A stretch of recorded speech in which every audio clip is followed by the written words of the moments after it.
very good afternoon and thank you for joining us on Beetv News Updates at 3. I'm Ruth Ogbodu, and now the news in detail. The Senate has taken a major step to modernize Nigeria's civil registration system, advocating for an electronic and integrated framework to improve national planning, governance, and population data management. The report.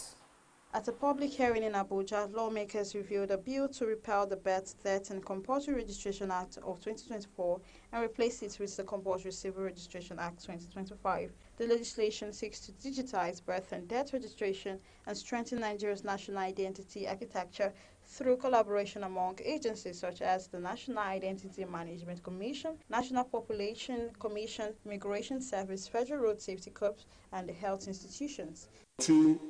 Remains fully committed to transparency of legislative engagements, inclusive consultations, evidence-driven amendments, and ensuring that Nigeria adopts a civil registration and vital statistics civil registration verification system.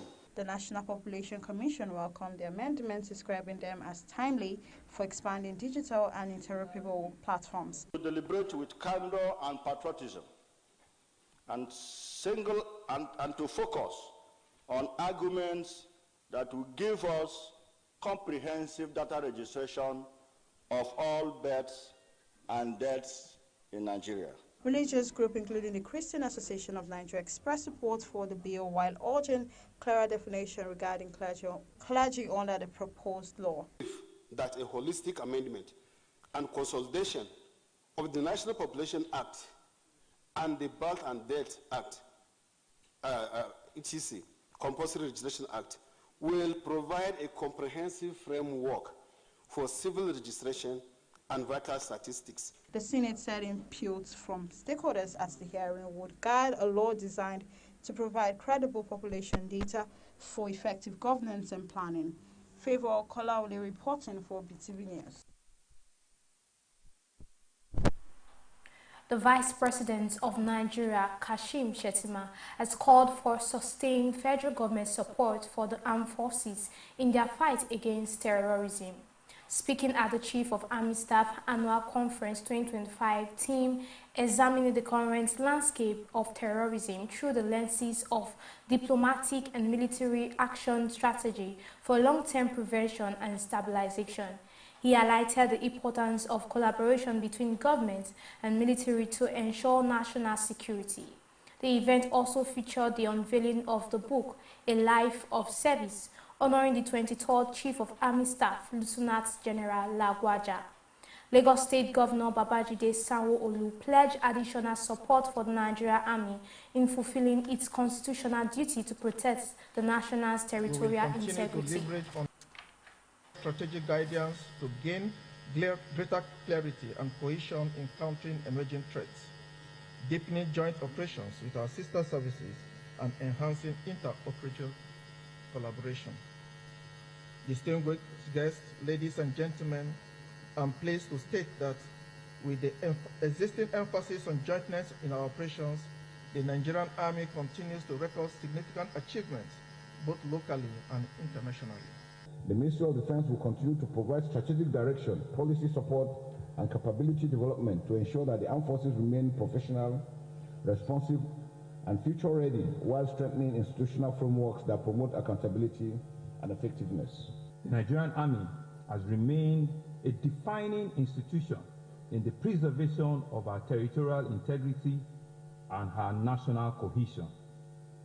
History has consistently shown that security is a fundamental prerequisite for national development, and the Nigerian Army remains one of the most critical instruments through which nations project stability, authority, and confidence.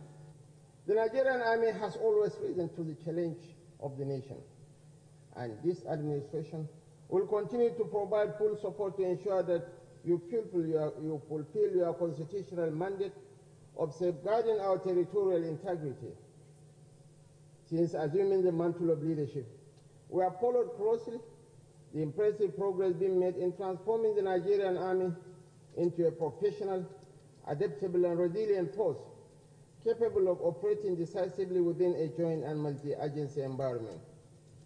I commend the Chief of Army Staff, Lieutenant General Waidi Shaibu, and all officers and soldiers for the clarity of vision and sense of purpose with which you continue to lead and serve.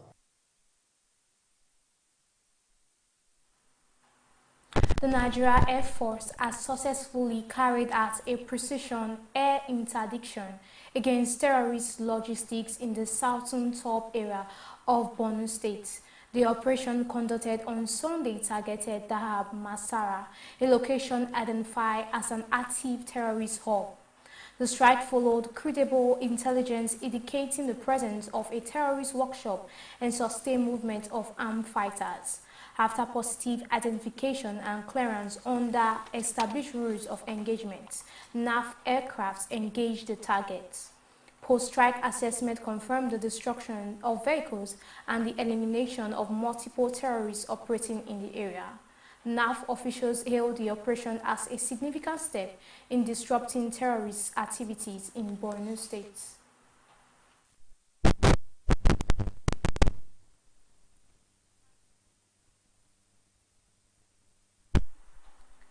In a show of confidence in the nation's health reforms, the Senior Staff Association of University Teaching Hospitals, Research Institutes, and associated institutions has commended President Bola Tinubu for his focus and responsive approach to the health sector.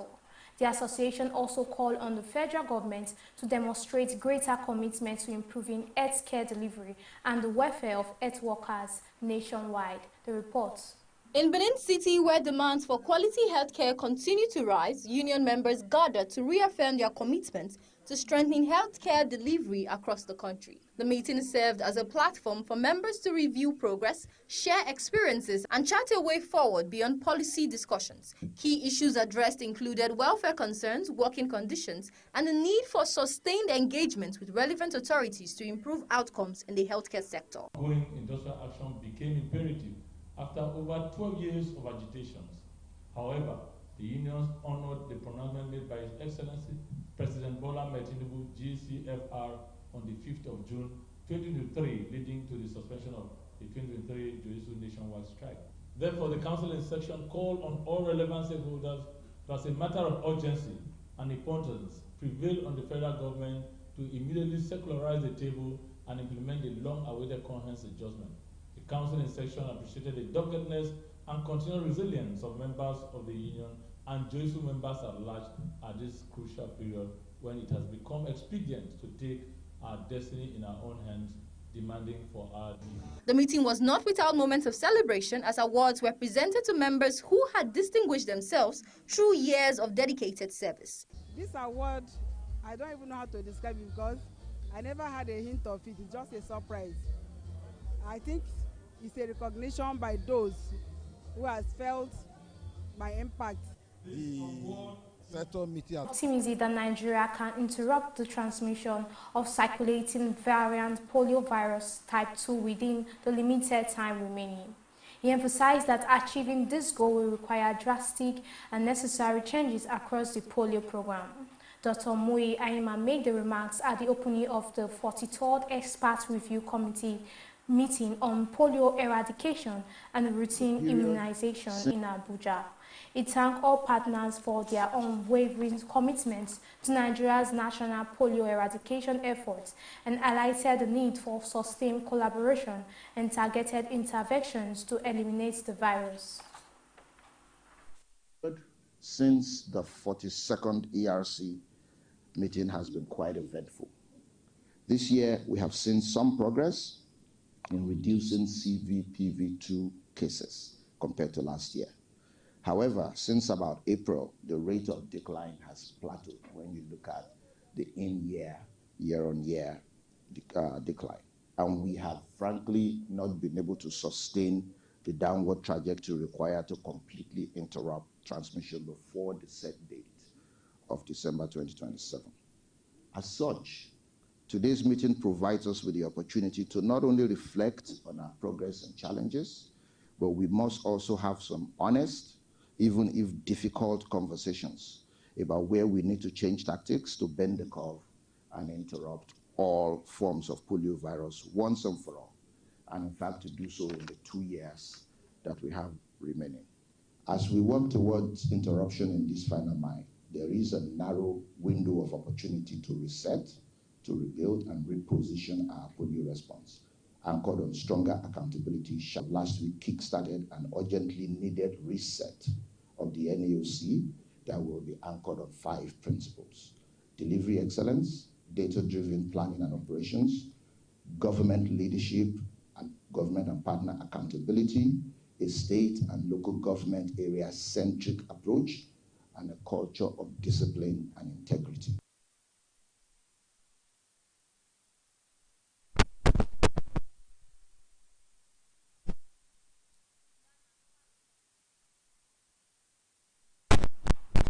The President of the Republic of Ghana, John Mahama, has called on African countries in the Sahel region that have withdrawn from the Economic Community of West African States, ECOWAS, not to be ostracized but encouraged to return to democratic rule.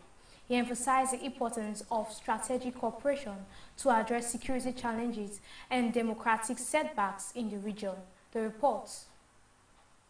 During the 10th coronation anniversary of the Ooni of Ife, Oba Adeyeye Enita, after receiving the staff of office, President Mahama noted that the situation in the Sahel is complex due to security concerns and democratic setback. He urged African leaders to leverage collaborations to guide affected countries back to democratic governance. Our sub-region is facing challenges. We all know what is happening in the Sahel. 3 of our members have decided to break away and form the AES. I believe that it shouldn't deter us because God put us in this sub-region together for a purpose. And so I believe that instead of ostracizing them, we must work to continue to build a bridge between ECOWAS and our brothers in the Sahel. And so we must continue to build bridges with our brothers in the AES countries and continue to encourage them to come back into the fold. The Deputy Governor of Osun State, Priscola Adewasu, congratulates the Ghanaian president on the honor and commended him for his reformants, ideas, transformative leadership style, and advocacy for global peace. Africa is entering a new phase where democracy is facing increasing challenges. And now to the business news. The Nigeria Content Development and Monitoring Board says 132 Nigeria companies have accessed 51.785 billion and $359.653 million from local content intervention funds aimed at boosting indigenous participation in the oil and gas sector. The report. The NCDMP said the funds include the $350 million Nigerian Content Intervention Fund, a $50 million working capital fund supported by NEXIM Bank, and the Women in Oil and Gas Fund. Beneficiaries cut across manufacturing, asset acquisition, contract financing, and loan refinancing. The board noted that local participation in the oil and gas sector has risen from 44% to 61% in 3 years, citing the NLNG Train 7 project, which engaged about 8,000 Nigerians as evidence of the impact of local content policies. The Financial Market Dealers Association has convened its 9th annual Financial Market Conference, bringing together policy activity as signs of renewed investor confidence. Nigeria's headline inflation rate eased further to 14.45% in November 2025, down from 16.05%. The NBS said the moderation reflects the rebasing of the CPI to 2024, although prices still rose month on month. Food inflation slowed sharply on an annual basis, while core inflation also declined. The organized private sector welcomed the easing inflation, saying it would support consumer purchasing power and business activity, but urged the federal government to provide targeted credit facility to micro, small, and medium enterprises to sustain growth. Zainab Mohammed reporting for BTV News. Far-right candidate Jose Antonio Cast has won a decisive victory in Chile's presidential runoff election, securing 58.2% of the votes to defeat communist challenger Janet Hara, who garnered 41.8%, according to official results, with nearly all ballots counted. The report. Cast's triumph marks the most significant shift to the right in Chilean politics in decades, bringing the country its most right-wing government since the return to democracy in 1990, following the Pinochet dictatorship. Cast, the former lawmaker and leader of the Republican Party, won a broad mandate from voters deeply concerned about rising crime, immigration and economic stagnation. With more than 99% of ballots tallied, his margin of victory was roughly 16 points over Jara, a former Labour minister and candidate of Chile's center-left coalition. Outgoing President Gabriel Boric barred firm equally on law and order, promising to crack down on crime and strengthen security forces, policies that resonated with voters amid concern over public safety. He also campaigned on strict immigration control, including plans to deport hundreds of thousands of undocumented immigrants and secure Chile's border.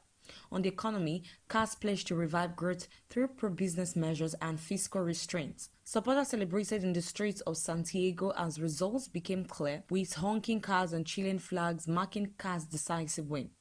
Analysts say Cast's victory reflects a sharp rightward turn in Chilean politics and is part of a broader trend of conservative gains across Latin America. His win ends the dominance of center-left and center-right coalitions that has characterized Chilean democracy for more than 3 decades.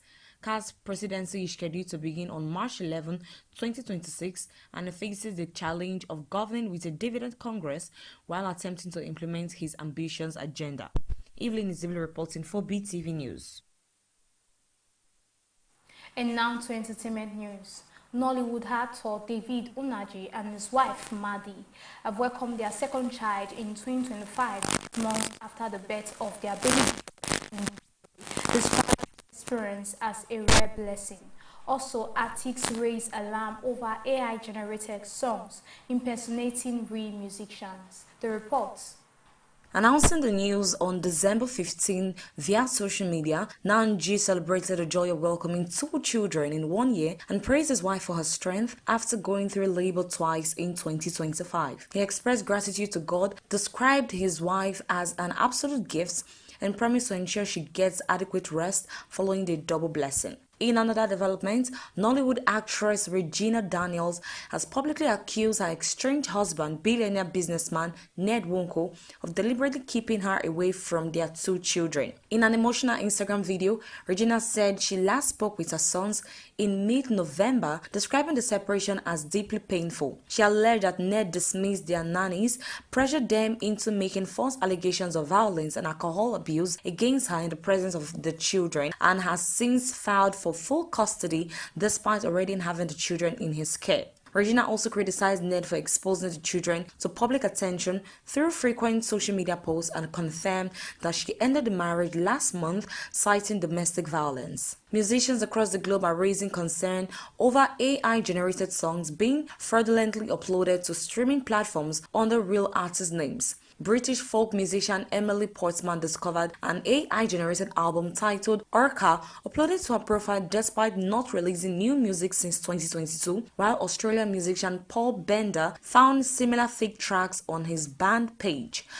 4,000 people is urging platforms to strengthen security as experts warn that AI-generated music is now so advanced that most listeners cannot distinguish it from genuine human-created songs. And that's it on the entertainment news. Evelyn Izibili reporting for Beetv News. And now to sports. The Super Eagles camp in Cairo has grown to 22 players with the arrival of Blackburn Rovers defender Ryan Aleba-Osu as Nigeria intensifies preparations for an international friendly against Egypt ahead of the African Cup of Nations.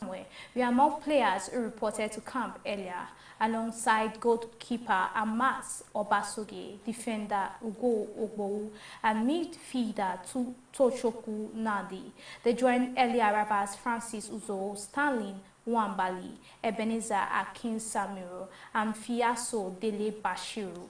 Super Eagles media officer Promise Efoge said 20 players took part in Monday's training section, while Rafael Oyedika and Aleba Osu arrived later to raise the camp strength to 22.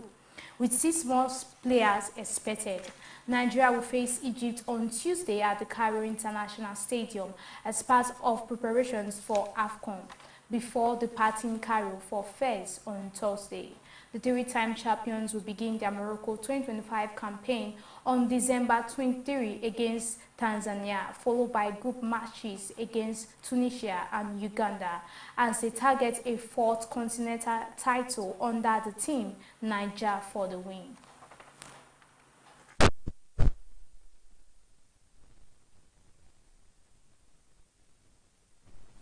And that will be all on our 3 p.m. news update. Thank you for joining and stay tuned for our 6 p.m. major news. I am Ruth Obodu. Goodbye for now.